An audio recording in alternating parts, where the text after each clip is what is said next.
Your life isn't a script you're stuck in.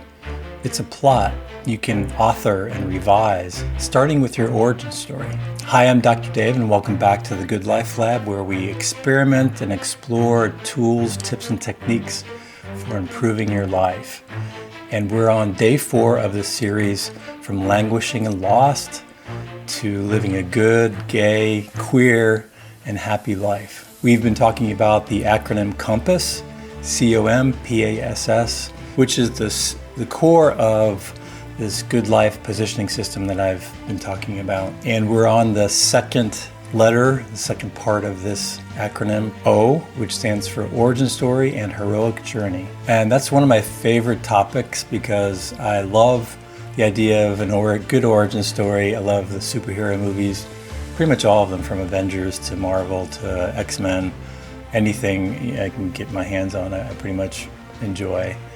And I love the origin story genre of the superhero movies because it explains who they are, but also what shapes them, what motivates them. And here's the thing, before you can move forward in a meaningful, positive direction, which is the core of what we're talking about, how to find greater meaning and purpose, it really helps to understand where you've come from, what your origin story is. Because the stories we tell ourselves about our lives not only explain or describe who we are, but they also influence and continue to shape who we are, which is what we're going to get into today. As we talk about story and its impact on who we are and who we're becoming, I'm going to get into some research that supports this idea of the importance of story in our lives. I'm also going to talk about my experience and an example from my life and how understanding my story and reframing it has made a huge difference in my life. And then I'm going to give you some practical steps about how to look at your own origin story and then eventually reframe those things, maybe troubling things,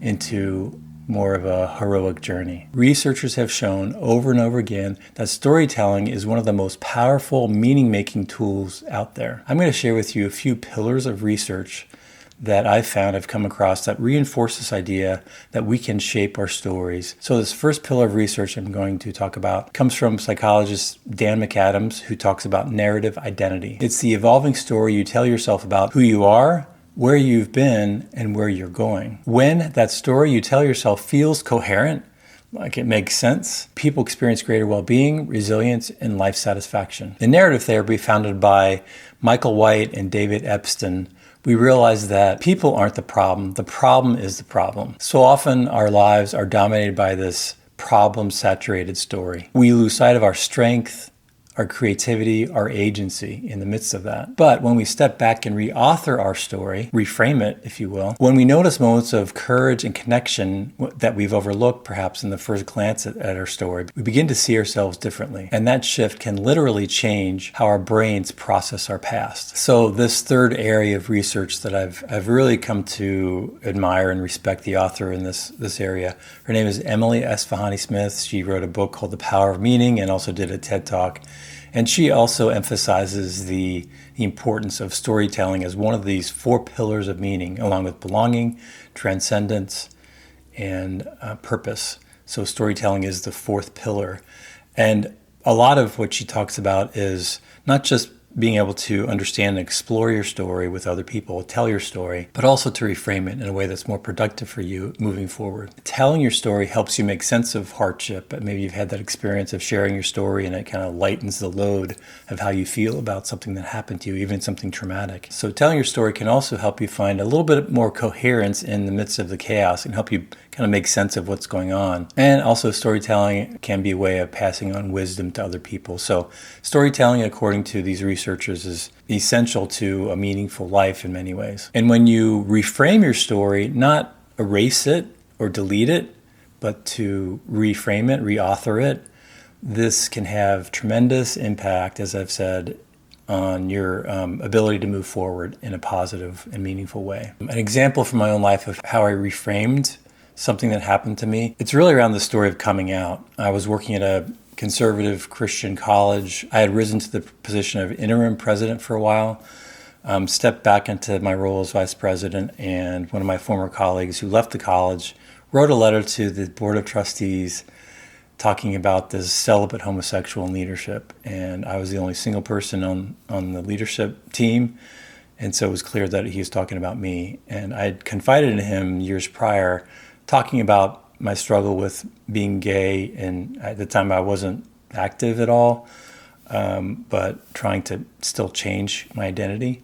And he took that information, and at some point when he was disgruntled after leaving the college, he shared that with the board of trustees. So you can see how that was a very traumatic experience for me, being outed by a colleague, but then also this board of trustees had become my friends, and they didn't know about my identity. And so very much an embarrassing, shameful experience, traumatic in many ways. As I look back and reframed it, it really became a call to adventure to something else.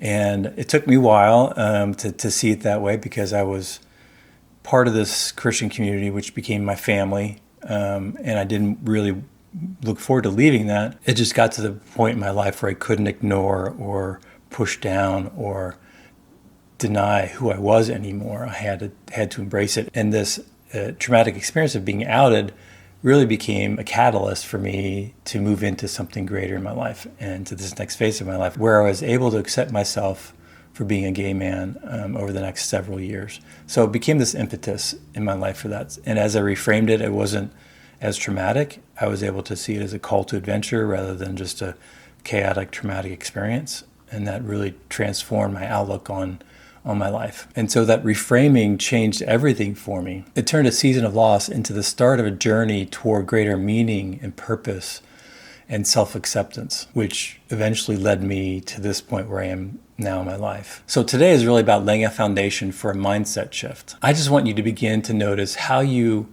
describe and explain and share your story with others, and then also with yourself. I want you to also grow in awareness that you are living in a story, that you are not only the main character in that story, and as we'll see, hopefully the hero in that story, that you're seeing yourself as the hero in that story, but you're also the author. You're also the scriptwriter of that story. And as the scriptwriter of that story, you get to reimagine and rework the plot of your life. Tomorrow, we will get into more details around the origin story and how you can break your story up into chapters and segments, and how that can help you grow in resilience, self-awareness, and life satisfaction. But for today, as we move into the practical application of this, I have a couple things for you. So I'll share this in the description below so you can follow along, but I want you to open your Good Life project journal and do these two things. Review and add to your Good Life list. So that's something you've been hopefully doing. I want you to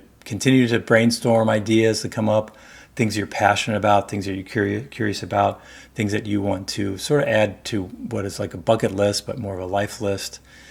And there's just those running ideas. I want you to try to get to at least 25 items. So work on that. The second thing I want you to do is to answer one simple question. What's a main storyline I've been telling myself about my life that I want to take another look at and begin to rewrite in some new way, right? What's a main storyline that you want to take another look at and begin to rewrite in some way? The essence of this lesson today is that you're writing a story, that you can reauthor and reimagine that story and begin to live into that this next chapter of your life. Remember, your story isn't fixed. You're not stuck in a script that someone else is writing. Your heroic journey is unfolding, and you are the author. As a supplement to this video series, I'll be providing a case study based on kind of an amalgamation of my clients. So it's a real situation, but a number of people I've seen over the years I've kind of put into one case. And so I'll be showing you, based on kind of the steps I'm taking you through, how this person, I'm calling him Conrad, and Conrad's quest, how this works out in somebody's life in a practical way. So I'll be looking for that in the description below. If you would, please subscribe and also join the waitlist for the Gay Men's Group Coaching Experience, which will walk people through this experience of identifying your compass and guiding you through kind of these steps of creating a good life project. So please refer to the description below for a waitlist link, and I would love to see you in a group in the future. All right, have a great rest of your day, and I'll see you next time.